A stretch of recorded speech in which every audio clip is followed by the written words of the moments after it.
Assalamualaikum warahmatullahi wabarakatuh. Alhamdulillahi rabbil alamin. Wassalatu wassalamu ala asyrafil anbiya'i wal mursalin. Sayyidina wa maulana Muhammadin wa ala alihi wa ashabihi ajma'in, amma ba'd. Ilahi anta maqsudi wa ridhaka matlubi atini mahabbatak wa ma'rifatak. Bila puji bagi Allah Subhanahu wa taala yang Maha Rahman dan Maha Rahim. Salawat beserta salam kepada junjungan kita Nabi Allah Mustafa Muhammad sallallahu alaihi wasallam. Alhamdulillah pada malam hari ini, malam Kamis, kita bisa bersama-sama berkumpul di kediaman Bapak Haji Fariduddin Wahid dalam rangka mengamankan, melestarikan amalan Thariqah Qadiriyah wan Naqsyabandiyah. Semoga yang hadir pada malam hari ini dipanjangkan usianya oleh Allah Subhanahu wa taala. Diberkahi umurnya, disehatkan jasad lahir dan batinnya, dan dimudahkan segala urusan dunia dan akhirat kita semua. Yang memudahkan bagi Allah Subhanahu wa taala. Jadi mungkin di antara kita yang lama maupun yang terutama yang masih baru bertanya-tanya, apa itu tarekat? Kenapa harus bertarekat? Dan kenapa di dalam dunia tarekat itu sebelum masuk di dunia tarekat itu harus ditalqin atau dibayar? Di dalam dunia tasawuf kita bersama, atau dalam dunia tarekat, sebelum kita masuk di situ kita harus tahu bahwasannya di dalam agama itu ada 3 pondasi. Jadi di dalam kita beragama itu ada 3 pondasi. Yang pertama adalah Islam. Kita semua tahu apa itu Islam. Yang kedua adalah iman. Dan yang ketiga adalah ihsan. Kebanyakan di antara umat beragama itu hanya mengamalkan Islam dan iman. Dan jarang mengamalkan yang namanya ihsan. Apa itu ihsan? Anta'budallah ka'annaka tarahu fa illam takun tarahu fa innahu yaraka. Engkau menyembah Tuhan ka'annaka tarahu, seakan-akan engkau melihatnya. Fa illam takun tarahu, jikalau engkau tidak melihatnya, fa innahu yaraka. Yakinlah bahwasanya Allah Subhanahu wa taala melihat kamu. Hadirin dan hadirin rahmatullah Allah Subhanahu wa taala. Sehingga kita harus bertarekat atau bertasawuf. Apa itu tarekat? Tarekat itu secara harfiah bermakna jalan atau turun. Jalan yang tercepat menuju kepada Allah Subhanahu wa taala. Kita semua tahu bahwasanya tarekat itu ada 45 macam. Di bawah naungan NU atau Nahdlatul Ulama ada 40 macam tarekat. Yang kita kenal diantaranya Qadiriyah, Syaziliyah, Rifaiyah, Dasukiyah, Khalwatiyah, Samaniyah. Dan yang ada di Sulbar itu diantaranya tarekat Qadiriyah yang dibawa oleh Nurul Saleh, Tomatindo di Pambusuan. Kemudian tarekat Naqsyabandiyah yang dikembangkan oleh Syekh Abdurrahman Qadir di Madinah. Kemudian tarekat Qadiriyah Naqsyabandiyah yang sekarang ada di Nurul Hadiah Lampa, ya, yang dibesarkan dikembangkan oleh Abah Anom atau Syekh Ahmad Sohibul Wafa Tajul Arifin. Kemudian murid utamanya diantara Syekh Muhammad Ali Hanafi Akbar yang ada di Surabaya. Kemudian kita kenal juga tarekat Khalwatiyah Saman yang dikembangkan oleh yang ada di Ya campa lagi yang saya lupa namanya. Akam Misam. Ya Haji Muhammad Tahir Samsudin dikembangkan oleh anaknya Haji Andi Muhammad Ridwan Tahir yang sekarang sedang menyelesaikan doktoralnya di Mesir. Kenapa saya tahu?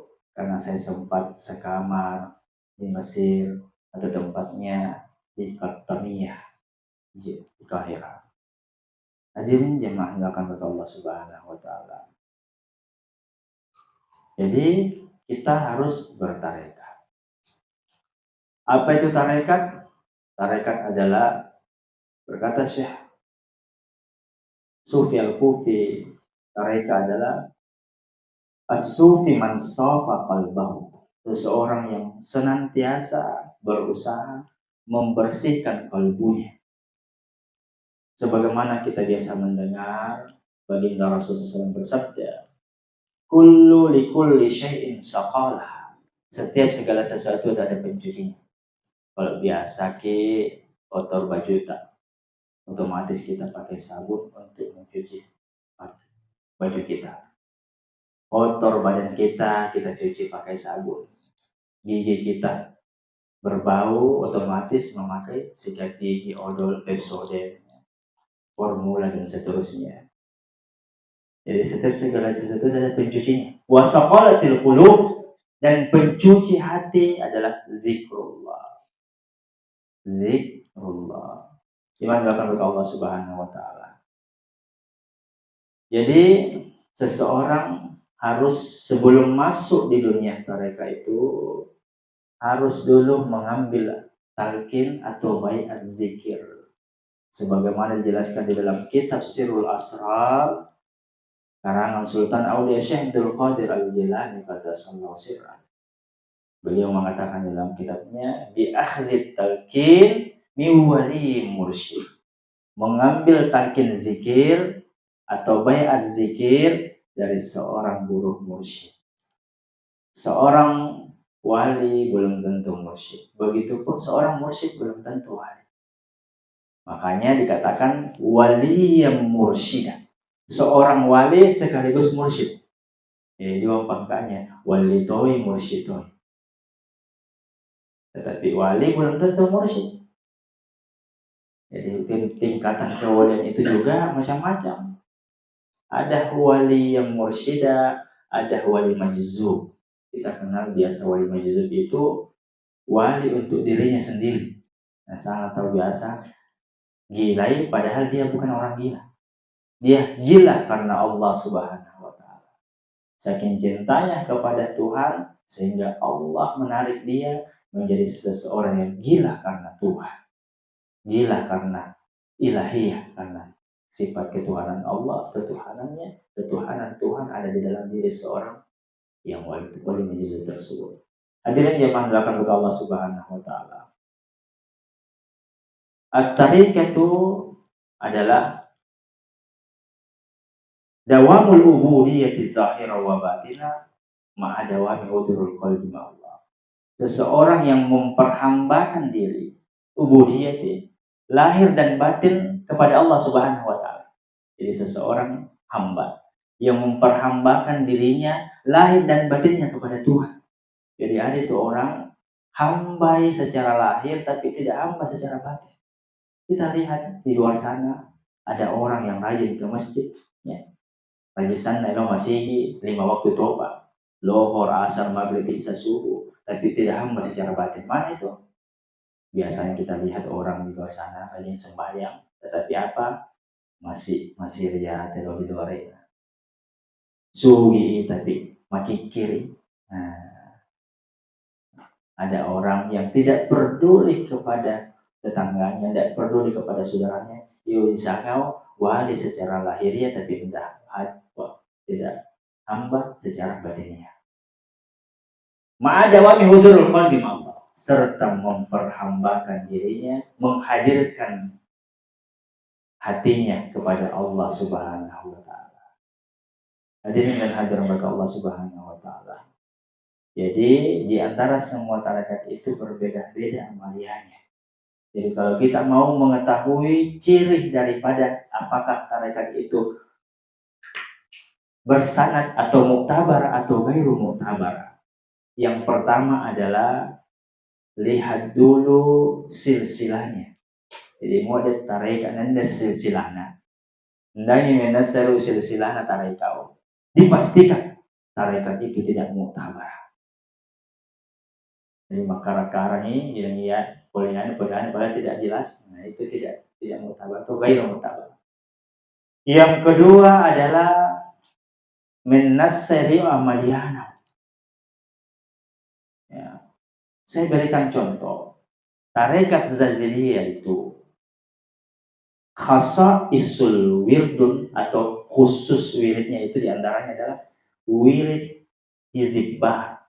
Jadi hizibaro menjadi amaliyah harian, yomiyah di dalam tarekat Zaziliyah atau wirid hizibah namanya. Nah, hizibah itu ciri khas daripada tarekat Zaziliyah. Begitupun tarekat Khalwatiyah Samman, ciri khasnya amaliyahnya itu adalah wiridnya Imam Ghazali. Ya, ada itu yang hayya hayyu qayyum 1000 kali, ini 1000 kali, ini 1000 hari Senin 1000 kali, sampai Sabtu, Senin, Selasa, Rabu, Kamis, Jumat, Sabtu, Minggu 1000 kali, ada macam-macam zikirnya. Itu ciri khasnya tarekat Khalwatiyah Samman. Begitupun di dalam tarekat Naqsyabandiyah, yaitu amalan khususnya apa dia? Khatam Imam Rabbani. Jadi dia di sana khatam Imam Rabbani. Nah, begitupun di dalam tarekat Qadiriyah Naqsyabandiyah ada namanya khataman atau khatam khaujakan di dalam istilah atau dalam bahasa sufi. Jadi ada di semua khususnya, amalan khususnya. Jadi mun dia tarekat nasanya muktabara, tetapi tidak amaliyahnya tidak jelas, tidak turun-temurun mulai dari awal sampai hari ini, maka bisa dipastikan tarekat itu gairu muktabar atau tidak bersanad, makara-kara itu. Memang dilakukan oleh Allah Subhanahu wa taala. Khusus daripada tarekat Qadiriyah yang sebenarnya ini adalah muktabar. Dan yang kedua adalah dua tarekat penggabungan tarekat besar, yaitu Qadiriyah yaitu Naqsyabandiyah, maka dikatakan tarekat Qadiriyah wan Naqsyabandiyah. Siapa yang pertama kali mencetuskan yang mengasaskan tarekat Naqsyabandiyah? Syekh Ahmad Khatib Sambas Ibni Abdul Ghaffar. Beliau kelahiran Sambas, bermukim di Makkah dan wafat di Makkah. Di antara murid-muridnya itu diantaranya kita kenal Imam Nawawi atau Imam Nawawi, Syekh Nawawi Al-Jawi Al-Bantani. Ini pernah datang di Lampa, itu adalah cicitnya, keturunannya. Syekh Nawawi Al-Jawi Al-Bantani. Makanya disebutkan kepada Syekh Nawawi atau beliau adalah mufti Syafi'iyah di zamannya. Banyak kitab karangannya Imam Nawawi atau Syekh Nawawi. Di antaranya Nihayatuz Zain. Beliau muridnya Syekh Ahmad Khatib Sambas, tapi bukan mursyid. Nah, kemudian yang sejawat atau sezaman dengan Syekh Nawawi Al-Jawi ini diantaranya kita kenal Syekh Abdul Karim Banten. Nah, Syekh Abdul Karim Banten ini adalah murid utama daripada Syekh Ahmad Khatib Sambas Ibni Abdul Ghaffar. Inilah cikal bakal datangnya tarekat di Nusantara dari Syekh Abdul Karim Banten atas perintah daripada Syekh Ahmad Khatib Sambas Ibn Ghaffar untuk pulang ke Nusantara, khususnya di Indonesia. Inilah beliau mengembangkan sampai kepada muridnya Syekh Talha Kalisakus Cirebon. Nah, sampai kepada muridnya Syekh Abdullah Mubarak bin Nur Muhammad. Dari Syekh Talha ini, dari Syekh Abdul Karim Banten ini, 3 murid utamanya. Ada di Meragen, ada di Jawa Timur, sampai ada di Tasikmalaya, Suryalaya. Jadi 3 murid ini menjadi mursyid semua. Mursyid di Jawa Barat, Syekh Abdullah Mubarak bin Nur Muhammad dari Syekh Talha. Kemudian di Jawa Timur, sampai di Jawa Tengah. Jadi 3 mursyid terbagi. Jadi tujuannya semua sama. Sama juga namanya TKN. Karena dari jalur yang sama. Yang menggerakkan berkat Allah Subhanahu wa taala. Kita sebagai kesimpulan, karena waktu yang sempit sudah berapa menit ini? Sudah 15 menit. Sebagai kesimpulan bahwasanya tidak ada jalan lain untuk usul kepada Tuhan kecuali harus bertarekat. Tidak cukup kalau bersyariat saja. Sehingga Imam Malik pernah mengatakan, man tasawwafa bi ghairi tafaqquhin faqad tazandaka. Barang siapa yang hanya bertasawuf tanpa berfikih, tanpa bersyariat, maka itu adalah orang yang zindik.